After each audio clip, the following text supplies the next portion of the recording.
निकाल पाता है कि जिसकी वजह से इस आउटिंग की वजह से उसका माइंड भी फ्रेश रहे और आगे भी वो काम करता रहे। चूँकि मुसलसल एक काम करने से हम बोर भी हो जाते हैं एंड ये कि थकावट भी ज़्यादा हो जाती है।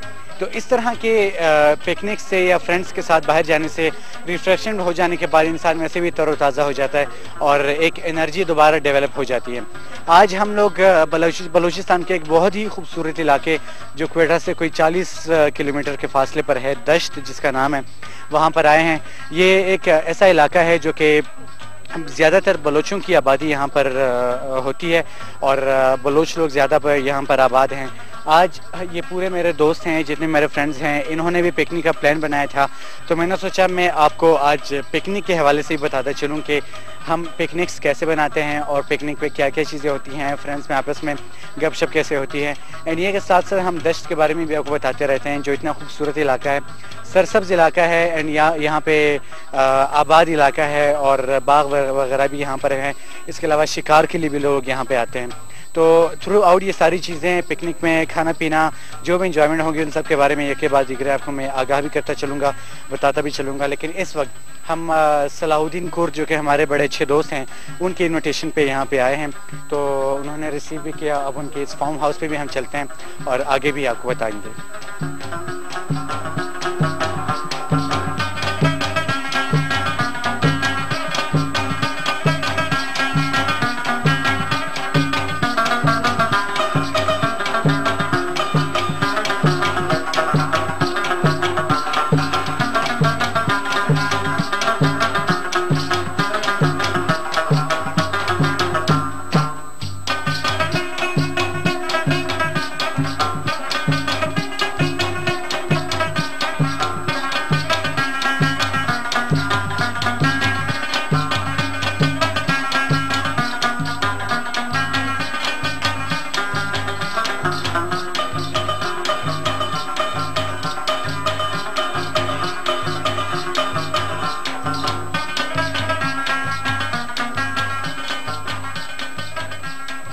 वेल फ्रेंड्स, हम लोग सलाहुद्दीन कुर्द के इनके जितने बागात हैं यहाँ पे उसमें फ़िलहाल अंदर आ चुके हैं एंड ये सारे दरख्त हैं, इनमें से सारे एप्पल्स भी हैं जो कि सेब भी हैं, इसके अलावा खुबानी भी हैं, कुछ और भी यहाँ पे जितने दरख्त हैं उसके हवाले से पूछेंगे।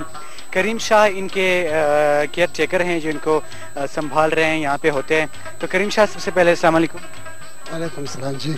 आप ये बताएं कि ये सारे इतने दरख्त हैं सलाहुद्दीन लोगों के बाग को संभाल रहे हैं, कौन कौन से दरख्त है इसमें? ये जो है आड़ू है ना, ये तोरकोलू है, उधर जो है ये दूसरे जो है गाजा, ये आलू बालू है, ये गाजा है ना, ये आलू बालू इस तरफ है बड़े वाला, ये जो है ये और जो है सनरोज़ा हर चीज़ में है, ठीक है। और सर और दूसरे उस तरफ जो है ना उधर चेरी भी है, बादाम भी है, पिस्ता भी है।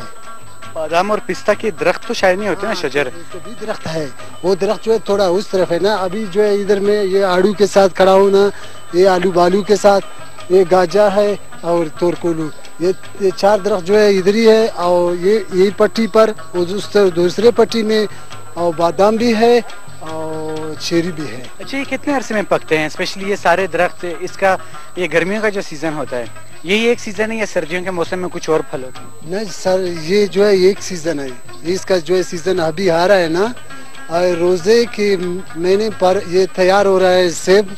अभी जो है यही महीने में अभी इसका जो है चेरी का शायद मौसम, चेरी भी तैयार है। और जो दूसरे क्या अंगूर का जो है, अंगूर अभी तक नहीं तैयार, अंगूर भी रोजे में तैयार होता है। अच्छा, आप ये बताएं कि ये सारे जितने भी दरख्त हैं अकेले आप कैसे संभाल रहे हैं या आपके साथ और भी लड़के काम कर रहे हैं? हमारा साथ जो है इधर जो है एक आदमी के साथ ये नहीं संभाल होता है ना, इधर बहुत आदमी है। अच्छा, और भी आपके बंदे हैं आपके अंडर काम? तकरीबन ये जो है इधर कम जो है 50 आदमी इधर जो है ये बाग में है। अच्छा, 50 आदमी तो हैं जो बाग को संभाल रहे हैं। बाग में मुख्तलिफ साइड्स के अपने अपने ये सारा एक इलाका आपने डिस्ट्रीब्यूट किया हुआ है कि आपने संभाला? इसका जो है ये सारे के और इंचार्ज जो है सरदार साहब ने हमको इंचार्ज किया। आप उनके इंचार्ज? हाँ, हम इंचार्ज है इसको फिर हम ये सारे आदमियों को संभालूंगा। जब 50 आदमी जो है ये बाग में इसका काम है। ठीक है, शुक्रिया। वेल फ्रेंड्स, ये इतना बड़ा बाग है और इस बाग में तकरीबन ऑलमोस्ट 50 बंदे काम कर रहे हैं, जो कि ये साहब उनको लीड कर रहे हैं। एंड टोटली सारे इस बाग में जितने भी फल हैं, जितने भी दरख्त हैं, उनके बारे में उन्होंने बताया कि बादाम भी यहाँ पे है, इसके अलावा चेरी भी यहाँ पे है, एप्पल भी यहाँ पे है, एंड और भी बहुत सारी चीज़ें उन्होंने बताई जिसको काश्त की जाती हैं। साथ में ये भी इन्होंने बताया कि गर्मियों का ही मौसम होता है, लेकिन ज़्यादातर रोज़ों से पहले ये पूरा का पूरा बाग जो है, जितने भी फल यहाँ पे उगाए जाते हैं, वो सारे रेडी हो जाते हैं और उसके बाद उन्हें आगे सेल आउट किए जाते हैं।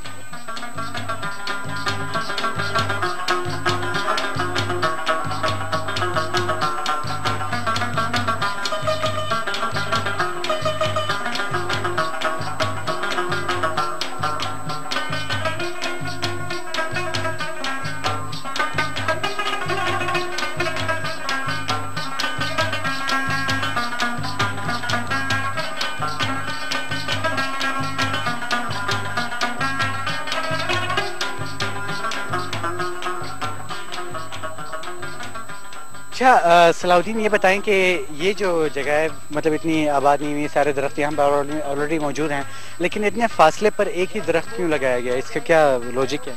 इसका ये वजह है क्योंकि जब ये बढ़ जाते हैं दरख्त, तो जब ये पल करते हैं ये ऐसे बैठ जाते हैं। इनको शुरू से फासले पे इसीलिए रखा जाता है ताकि जब ये बढ़े और इस तरह काटा जाता है कि ये 3 इसके बड़े बड़े शाख हो, जिनमें चढ़ने में और फल तोड़ने में आसानी हो। और इनको 40-40 फुट के फासले पे भी लगाते हैं और 30-30 फुट के भी फासले लगाते हैं। यहाँ जो हम लोग ने लगाए वो 40-40 फुट के बाग पे 150 एकड़ पे लगाए।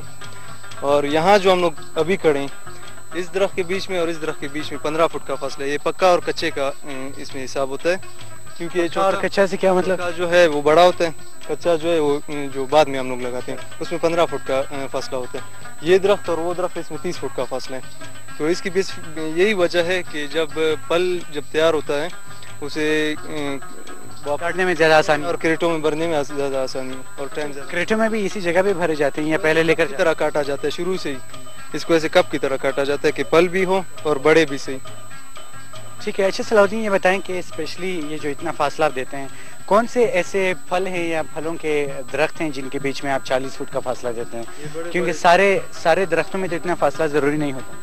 नहीं, फासला देना ज़रूरी होता है क्योंकि इस जगह जो ये बलूचिस्तान का मौसम है, यहाँ पे सेब, आड़ू, अनार भी लगता है और काफ़ी ऐसे फल है जो बड़े, उनके दरख्त बहुत बढ़ जाते हैं, तो उनके लिए ये फासला बहुत ज़रूरी होता है।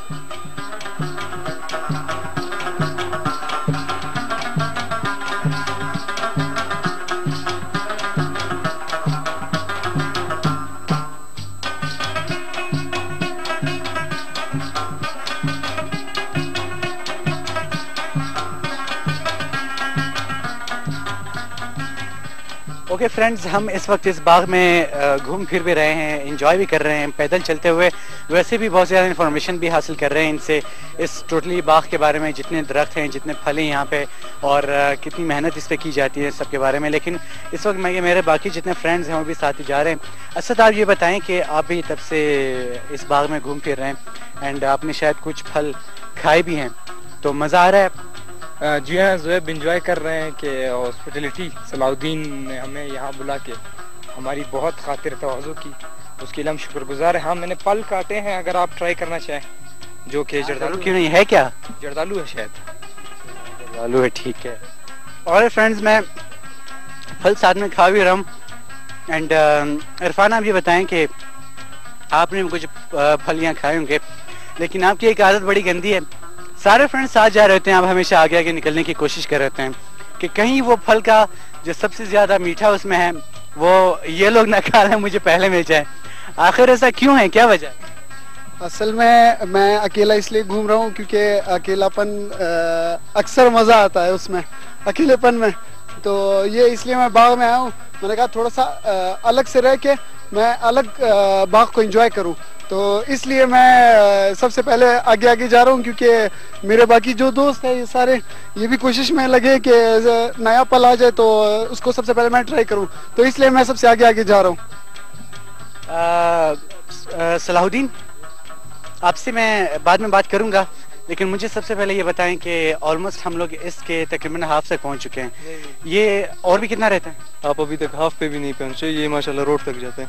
अच्छा, ये कितने एकड़ पर बेस्ड है पूरा बाग? ये 150 एकड़ पे, और अभी 25 एकड़ और हम लोग ने दरख्त रखे हैं। 25 एकड़ अभी तक और भी रहता है। फ्रेंड्स, मैं चलते चलते थक गया हूँ। 25 एकड़ पे और रखे हैं, और माशाल्लाह 75-80 एकड़ और भी रहते हैं जमीन पे। That's great. वैसे हम चलते चलते थक चुके हैं।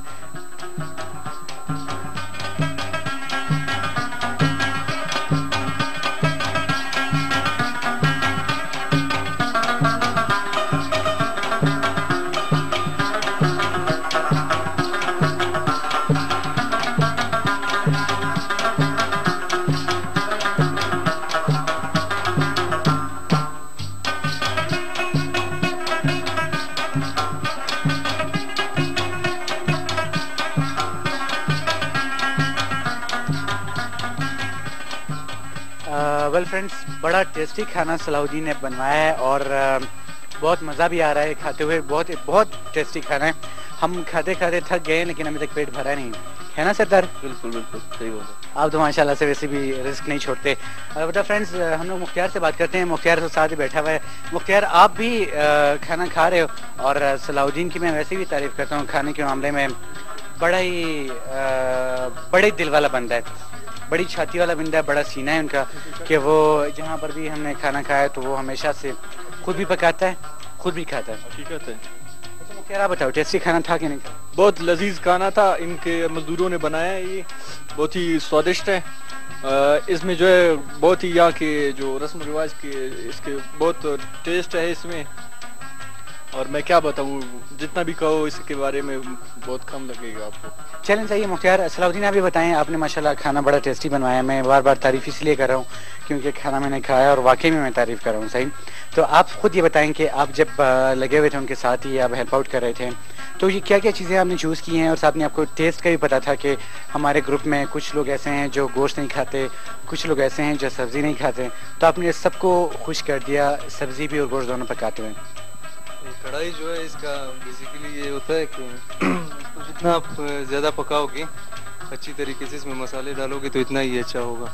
और इतना तो मुझे खानों के बारे में पता नहीं है। बेसिकली ये जो है हम लोग का इधर है, करीम शाह है उसका नाम, वो अच्छा पकाता है, और किस्मत थी वो आज इधर ही था तो उससे खाना बनवाया।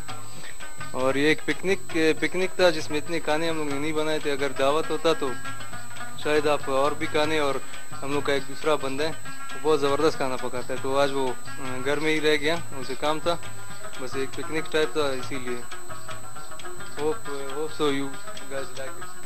Definitely we like it, definitely we really enjoyed and सरदार आप ये बताएं, आपको वैसे इस बात का तो पता ही होगा कि पिकनिक पे सलाहुद्दीन ने एक बात की कि पिकनिक पे इतनी ज़्यादा चीज़ें ऐसे खाने के लिए नहीं होती, लेकिन पिकनिक पे अगर एक भी सालन भी हो ना दोस्तों के साथ हो तो वैसे भी वो बहुत सारी चीज़ों के बराबर हो जाती है। बिल्कुल, नो डाउट, ये मीर साहब ने बिल्कुल सही बात की।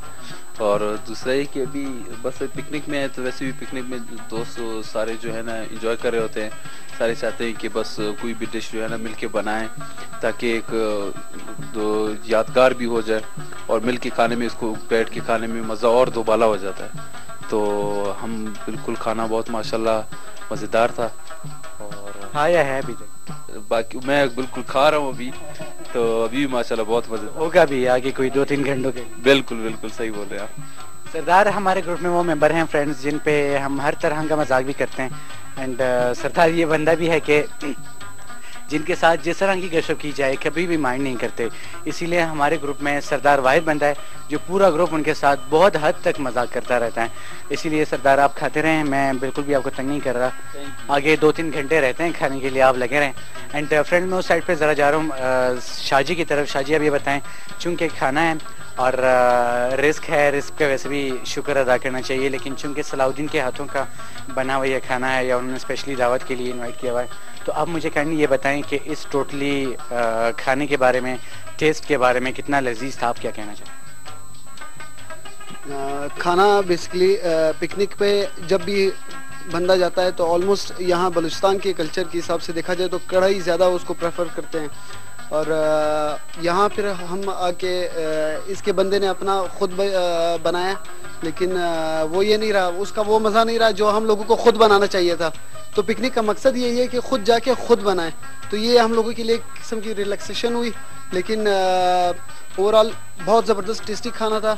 सलाउद्दीन के लिए हम सलाउद्दीन का हम शुक्रगुजार है। मैं कह रहा हूँ कि अल्लाह उनके हाथों में यही टेस्ट रखें, कल को अपनी बीवी के लिए भी एक खाना बनाते रहें, ना सिर्फ दोस्तों के लिए बल्कि होता रहे।